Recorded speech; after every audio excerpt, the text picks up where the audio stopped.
Yo, what's up guys? Welcome back to my channel. So, nandito tayo ngayon sa Palapala Crossing, pagitan ng Robinsons Dasmariñas tsaka SM Dasmariñas or Palapala. So, dito guys, ipapakita ko lang sa inyo yung alternative route na pwede nyong daanan kung sakaling mag-haul kayo, or kasi dito sa crossing na to, napaka busy road nito. So ibig sabihin maraming dumadaan. So nangyayari yung mga dumadaan dito is nagagawol sa oras or naiipit sa heavy traffic gawa ng stoplight. So yung stoplight dito guys, kung mapapansin nyo, 3 minutes bago siya mag green light. So kung medyo malayo-layo ka, nandito ka sa may bandang Sogo, so madalas ka, lalo na kapag rush hour sa may Sogo papuntang crossing, kung galing ka ng 13 Martires at General Trias Manggahan, so medyo malayo-layo. So kada green light is mag-aantay ka ng kung mag red light na siya, mag-aantay ka ng 3 minutes bago ka makausad or makausog sa crossing.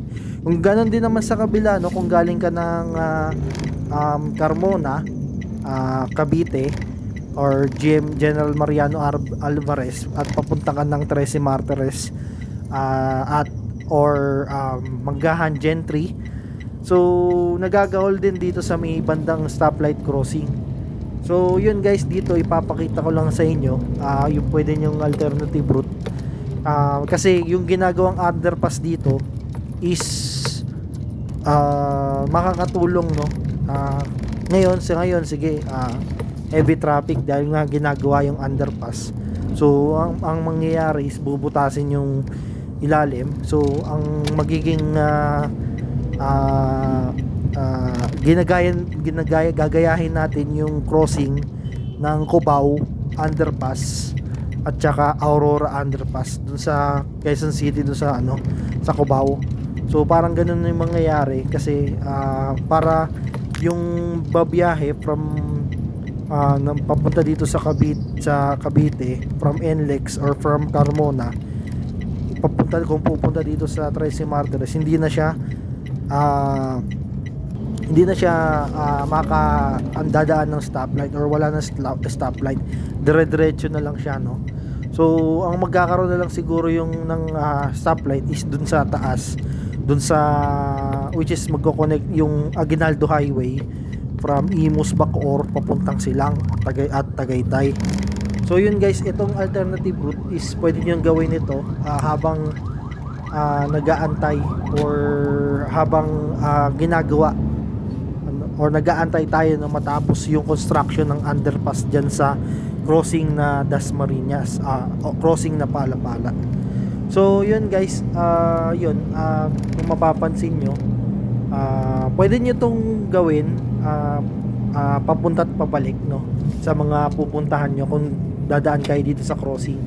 So guys, ko lang muna kasi yung papunta, ito na-record na natin, siguro nakikita nyo yan.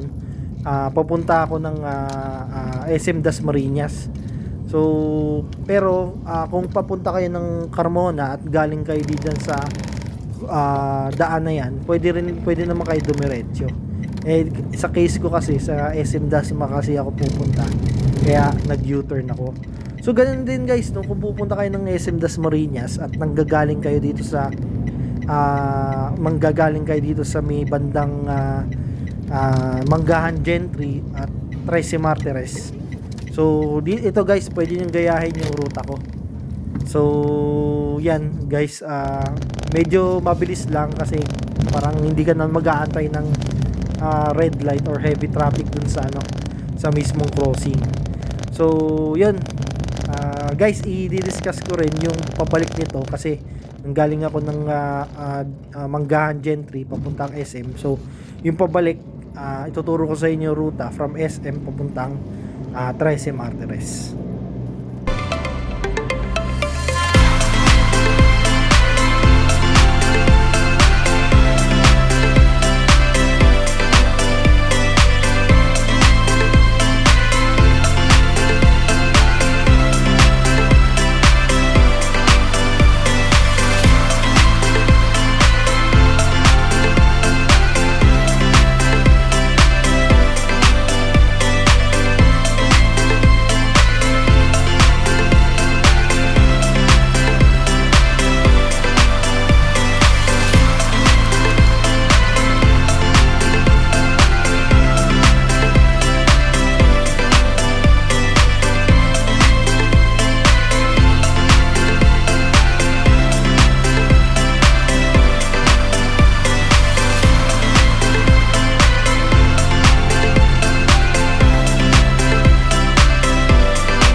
So yun guys, no, ganito, tapos na tayo yung activity natin dito sa SM Dasmariñas. Papunta na tayo ngayon ng 13 Martires. So dito tayo manggagaling sa SM Dasmariñas. So supposedly dapat pwede na tayo kumanan dun sa una kong dadaanan papuntang 13 Martires. And since traffic nga doon, heavy traffic, at matagal yung stoplight, pangalawa may ginagawang underpass pa.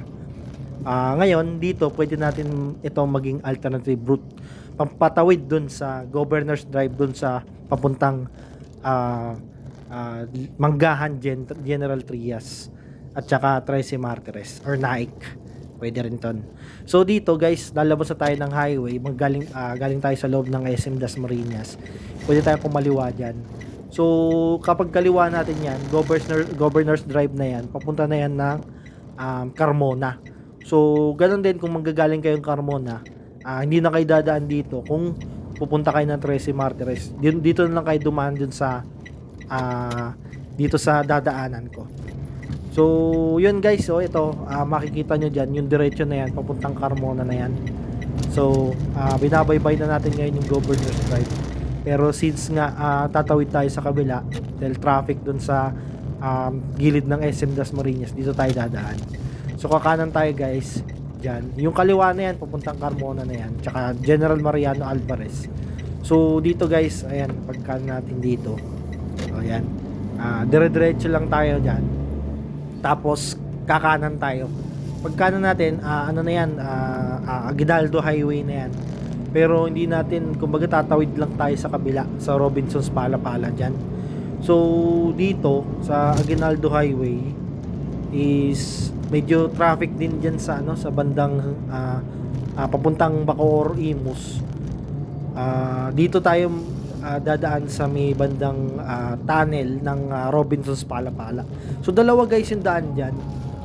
Pwede kayo dito yan, kumano na tayo ng ng Aguinaldo Highway. So kakaliwa tayo diyan sa may tunnel. So ngayon dito kung sakaling maluwag pa yung daan, pwede tayong dumiretso dun sa pangalawang kakaliwaan natin papuntang Robinsons Palapala. So dalawa yung daan papasok ng Robinsons Palapala sa Aguinaldo Highway kung galing ka ng Tagaytay at Silang. So dito kakanan na tayo dito, papasok tayo dito sa mismong tunnel. Ayan, ito yung unang way na daanan. Ayan. So kung mapapansin nyo guys, hindi tayo nagantay ng stoplight. So dire-diretso na lang tayo. So dito yung mga terminal ng jeep. Madalas dito marami nag-aabang na jeep, or di ko alam kung paradahan ba or pwedeng sumakay dyan. Kasi yung tapat nitong Governor's Drive sa may McDonald's, 7-Eleven, doon mismo yung mga jeep sakayan papuntang 13 Martires at saka General Trias, Manggahan. So dito guys, yung tunnel na yan, ayan, marami nakaparadang FX. So yan, dito yung mismong Robinsons Palapala na tayo. So yung bandang kanan guys, pwede rin kayong lumabas dyan or pwede rin kayo pumasok kung sakaling hindi kayo nakapasok dito sa pinasukan natin bago mag-tunnel. So yun guys, dito kakaliwa tayo. Dyan, kakaliwa tayo dyan. So guys, may oras ito, no? Kasi kapag mall hours, after mall hours, sarado na tong daanan na to. So hindi na kayo makapag-shortcut. I think mga 9 PM onwards. And mag-open ulit siya siguro mga 8 AM ng umaga. So 8 AM to 10 PM pwede kayo dumaan dito or mag-shortcut dito. Lalo na kung rush hour at dadaan kayo ng Governor's Drive, tatawid kayo ng